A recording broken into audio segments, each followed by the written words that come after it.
2026 இந்த ஆண்டு March April மாதங்களில் நடைபெற இருக்கின்ற சட்டமன்ற தேர்தலில் ஆளுகின்ற திராவிட முன்னேற்றக் கழகத்தினுடைய ஆட்சியை அப்புறப்படுத்த வேண்டும்.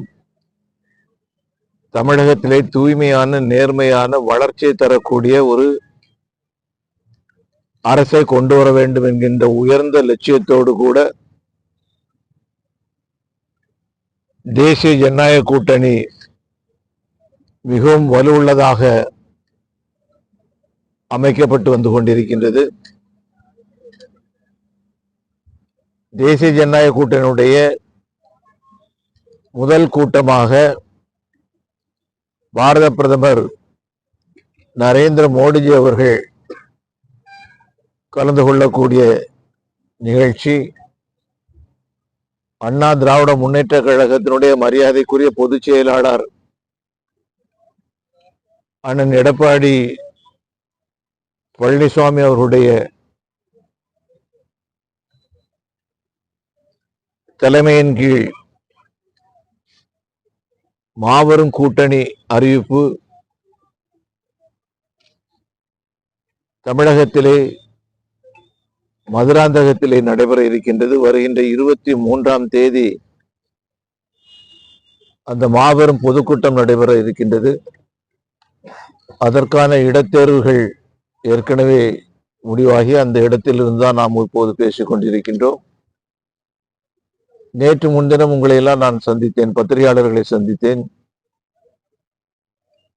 ஒவ்வொரு மாவட்டத்திலும் எவ்வளவு பேர் இந்த நிகழ்ச்சிக்கு வர இருக்கின்றார்கள் என்கின்ற ஒரு கேள்வி எழுந்தபோது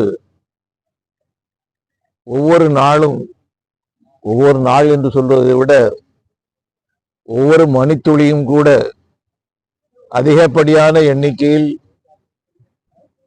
பாரதிய ஜனதா கட்சி உள்ளிட்ட தேசிய ஜனநாயக கூட்டணியுடைய சகோதர சகோதரிகள் வர இருக்கின்றார்கள் என்கின்ற நல்ல செய்தி வந்து கொண்டிருக்கின்றது. எங்களை பொறுத்தவரைக்கும் இந்த இடம் அனைவருக்கும் வருகை புரிவதற்கு ஒரு இலகுவான இடமாக அமைந்திருக்கின்றது. அதே நேரத்தில் நேற்று முன்தினம் நான் பார்க்கும்போது இந்த இடம் ஓரளவு திருப்தியாக இருந்தது. இப்போது இந்த இடத்தை விட இன்னும் ஒரு மடங்கு இடம் தேவைப்படும் என்று சொல்லக்கூடிய அளவுக்கு மாவட்டங்களிலே இந்த நிகழ்ச்சிக்கு வரக்கூடிய சகோதர சகோதரருடைய எண்ணிக்கை பெருகி வந்து கொண்டிருக்கின்றது. ஆகவே 23ஆம் தேதி நடக்க இருக்கக்கூடிய இந்த நிகழ்ச்சி தமிழக அரசியல் வரலாற்றில் ஒரு தலைகீழ் மாற்றத்தை ஏற்படுத்தி தேசிய ஜனநாயக கூட்டணியுடைய அரசாங்கத்தை உறுதியாக கொண்டு வரும் என்கின்ற நம்பிக்கை நமக்கு இருக்கின்றது.